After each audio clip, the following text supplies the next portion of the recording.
নমস্কাৰ বন্ধুসকল, নিত্যাঞ্জলি কলা কৃষ্টি কেন্দ্ৰৰ ইউটিউব চেনেলৰ ফালৰ পৰা আজি আমি এক নতুন ব্যতিক্ৰমী অনুষ্ঠান আপোনালোকৰ সন্মুখলৈ আগবঢ়াব ওলাইছো। অনুষ্ঠানটিৰ নাম হৈছে সুপ্ত প্ৰতিভা আৰু এই অনুষ্ঠানটিত যিসকল আমাৰ নৱপ্ৰজন্মৰ উঠি অহা শিল্পী, যিসকলে সংগীত বিষয়ত তেওঁলোকে সৰুৰ পৰা শিকি আছে আৰু ৰাইজৰ সন্মুখলৈ তেওঁলোকৰ প্ৰতিভাবিলাক দেখুৱাই আহিছে, কিন্তু সদৌ অসম ৰাইজলৈ তেওঁলোকৰ প্ৰতিভাবিলাক দেখুৱাবলৈ আজি আমি এই অনুষ্ঠানটিৰ দ্বাৰা তেওঁলোকৰ প্ৰতিভা দেখুৱাবলৈ আগবঢ়াব ওলাইছো।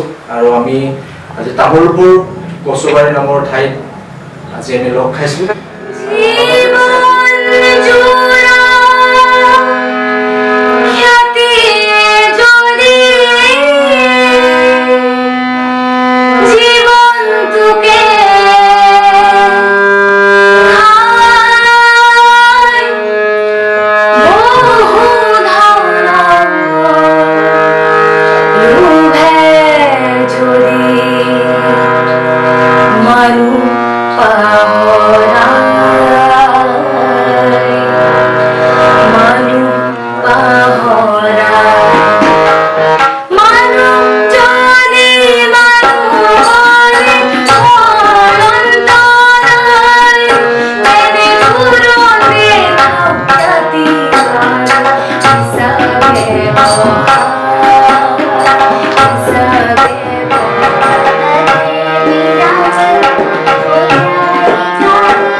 আমি ধন্যবাদ জ্ঞাপন কৰিছো আমাৰ অনুষ্ঠানটি যাতে সকলোৱে ধৈৰ্য সহকাৰে যাতে চাই আৰু এই উঠি অহা শিল্পীসকল যাতে আপোনালোকে উঠাই নিয়ে তেওঁলোকক, আৰু আপোনালোকৰ পৰাই তেওঁলোকে সঁহাৰি পায় এনেকৈ তেওঁলোকৰ প্ৰতিভা বিকাশ কৰিবলৈ চেষ্টা কৰিব।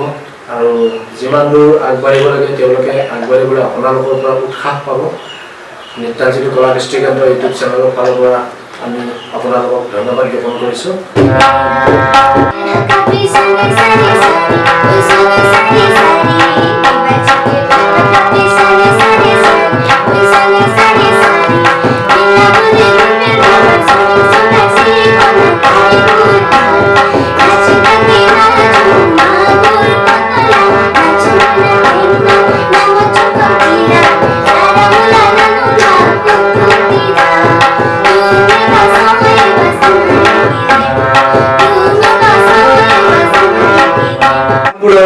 এগৰাকী প্ৰতিভাৱান শিল্পী ভাতৃপ্ৰতিম দেৱজিৎ ৰাজবংশী। এতিয়া মানে তেখেতে বহুদিন ধৰি কলা কৃষ্টিৰ লগত জড়িত হৈ আছে।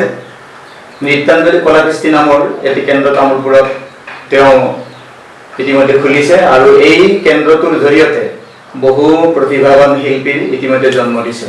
আৰু এইদৰে আমাৰ অসমৰ গাঁৱে ভূঞে মানে সিঁচৰিত হৈ থকা সুপ্ত প্ৰতিভাবিলাক বুটলি এটা সংগীতৰ পৰিৱেশ, এটা সাংস্কৃতিক পৰিৱেশ সৃষ্টি কৰিব বিচাৰিছে। এই ক্ষেত্ৰত মই দেৱলৈ ধন্যবাদ জনাইছো, কৃতজ্ঞতা জনাইছো। তেওঁ আগলৈ এনেকৈ উঠি অহা প্ৰজন্মক যেনে তাৰ এখন প্লেটফৰ্ম দিয়ে আৰু এই প্লেটফৰ্মৰ জৰিয়তে আমাৰ গাঁৱে ভূঞে সিঁচৰিত হৈ থকা সুপ্ত প্ৰতিভা, লুকাই থকা প্ৰতিভাবিলাক উলিয়াই আনি যাতে অসমৰ বিভিন্ন মঞ্চত প্ৰতিষ্ঠিত কৰিব পাৰে তাৰ কাৰণে আমি আশা ৰাখি মই ইমানতে মোৰ বক্তব্য সামৰিছোঁ।